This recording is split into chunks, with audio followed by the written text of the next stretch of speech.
Mga kabida, isang magandang oras sa lahat at welcome po sa aking channel. Eto, pag-usapan pa rin natin ito hong plano po ng gobyerno na magbenta po mga kabida ng bigas na nagkakahalaga po ng 20 pesos per kilo Diyan po sa Visayas. Ayan. Now, naging controversial po ito mga kabida matapos pong batikusin po ni VP Sara ito hong timing ng implementasyon po ng murang bigas. Okay? Alam naman po natin na matagal na po itong ipinangako po nung kasagsagan po ng campaign period nung 2022 po mga kabida, ipinangako na po ito ni Pangulong Ferdinand Bongbong Marcos nung umupo po siya bilang Pangulo po ng Pilipinas, wala hong nangyari. At inabot pa po ng 3 taon bago po ito ipapatupad. Okay? Now, ang tanong po dito ni Vice President Sara Duterte, unang-una po, bakit ngayon lang ito ipapatupad?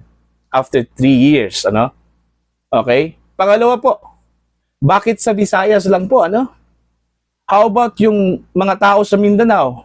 Yung sa Luzon po, mga kabida, kumakain po yan ng murang bigas Actually, matagal na po yung inaantay, itong 20 pesos per kilo, mga kabida.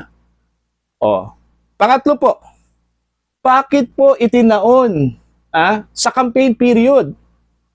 And do you think hindi ho mag-iisip ang mga tao dyan na baka po namumulitika po itong gobyernong ito, Bakit ho ngayon lang at itinaon pa sa election period, po? Okay. Meron po akong nabasa mga kabida, isa pong post ni Miss MJ Kiambao Reyes, Kasi may tanong kasi diyan kung masustain ba yan yung 20 pesos per kilo, napag-alaman po natin, ito po ay subsidized pala ng gobyerno mga kabida. Ang tanong, hanggang kailan po yan masustain ng gobyerno? Alright? Eto, sabi po dito sa post ni Miss MJ Kiambao, tinatayang nasa 35 billion pesos pala yung estimated subsidy po ng gobyerno dito ho sa 20 pesos per kilo na bigas. Okay, babasahin ko lang po yung kanya hong post mga kabida. 35 billion pesos estimated total subsidy requirement for a 1 year of that 20 pesos kilogram rice program according to this report. Ito ang pinagbasihan po niya dito, ito hong news item po makabida ng Inquirer.net, Alright? No wonder, balak na naman magtaas ng capital gain tax, donors tax, estate tax, and other passive income tax ang admin from 6 to 10%, Ito po yung proposal po ni Secretary Ralph Recto po ng Department of Finance. Nataasan yung capital gains tax po mga kabida sa mga propiedad Okay? Now, with all of these government band-aid solutions that are highly subsidized by taxpayers and by further increasing the taxes that directly impact the middle class, soon mawawala na ang natitirang middle class sa bansa. 2 sektor na lang matitira. The upper class, which is 1% or 1 to 2%, super rich, and the rest of 98% to 99% super poor. Ayon. Okay. Dito ho tayo sa 35 billion pesos po na subsidy po ng gobyerno, Okay? Kakayanin kaya ito mga kabida? Ang laki pala, yung subsidy po nila. Mantakin nyo 1 year na subsidy po ito. Kakayanin kaya ito mga kabida ng gobyerno? Okay, eto po. Babasahin ko po, Babasahin ko po mga kabida, ito hong pahayag po, ng presidente po ng Philippine Chamber of Agriculture and Food Incorporated, Okay, na si Mr. Danilo Fausto. Okay, ano bang sabi po ni Mr. Danilo Fausto? Due to the large amount of subsidy involved, however, the government, I fear, might have a difficult time sustaining it. So, mahihirapan daw mga kabida ang gobyerno na i-sustain po ito. Mantakin nyo 35 billion pesos, ano? Saan ka kukuha niyang kalaking pera na yan, ano?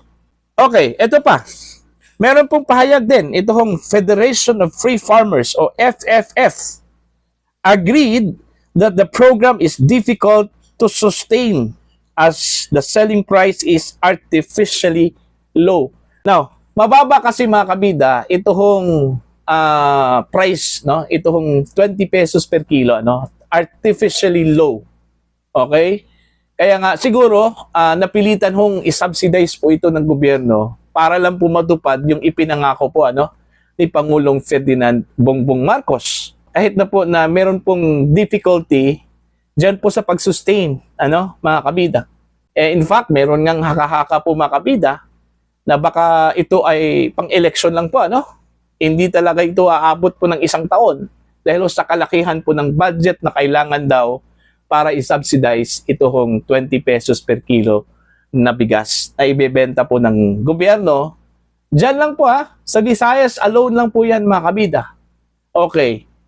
Yung sa Visayas alone, 35 billion pesos na ang kailangan po, ano? How much more kung isali pa natin yung Mindanao at saka yung Luzon? Hindi man pwede mga kabida na Visayas lang po, ano, ang makaka-avail dyan, ano? So dapat buong Pilipinas. Now, ang tanong po, kung pinag-isipan ba yan ng maigi? Nagkaroon po ba ng feasibility study, ano, ang gobyerno?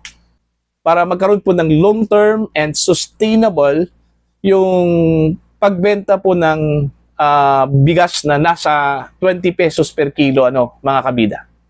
Kasi ho, pag hindi yan masustain po mga kabida, eto po, no? Babatikusin talaga, papalag yung mga tao, ano? Kumbaga, parang binibitin po ang tao niyan, ano? Kung hindi yan masustain ng long term, okay, mga kabida. So, sana po, hindi po ito pang-election lang, ano? At kung ito po ay gagawin in a long-term process po mga kabida, dapat hanapan po ng paraan po ng gobyerno, ano, para po masustain po ito. Dapat po hanapan po ng paraan ng gobyerno para masustain po ito, ano, mga kabida. Pero meron pong disadvantage po dyan, ano, mga kabida. Baka naman po sa paghahanap po ng sources of funds, ano, para lang masustain ito hong programang ito, baka po dito nila kukunin sa mga additional taxes po mga kabida, no? Kagaya ho doon sa proposal po mga kabida ni Secretary Ralph Recto na taasan yung capital gains tax, ano? Sa mga properties. Okay, may minention pa po itong si Miss MJ Campbell mga kabida na mga taxes daw mga kabida na tataasan, ano? From 6% to 10%, ano? Itong capital gain tax, donor tax, estate tax, and other passive income tax, ano, ng administration. Okay, from 6% to 10%. Ang laki po niyan, ano? Okay, yun po yung disadvantage po, ano? Baka dito ho maiipit yung mga tao dahil ho sa pagtaas po ng mga taxes para lang po masustain ito kung 20 pesos per kilo na bigas, no? Ito hong programang ito mga kabida. So, dapat balanse po, ano? And dami naman po tayong pwedeng pagkukunan po ng budget, para masustain lang po ito, ano? Kagaya na lang po ng mga ayuda. Kukunin natin yung ayuda, AKAP, AIX, ano? Alam naman po natin na pang short term lang po yan, ano? Hindi ho siya pang sustain ng matagal. Yung mga ayuda na yan, kukunin natin yan. Tapos dito natin ilalagak po mga kabida, no? Mas mabuti pa po ito, ano? Dahil ito mas nakakatulong po ito, hindi lang po sa iilan. Hindi ho kagaya po ng ayuda, na iilan lang po yung nakakatanggap po mga kabida, no?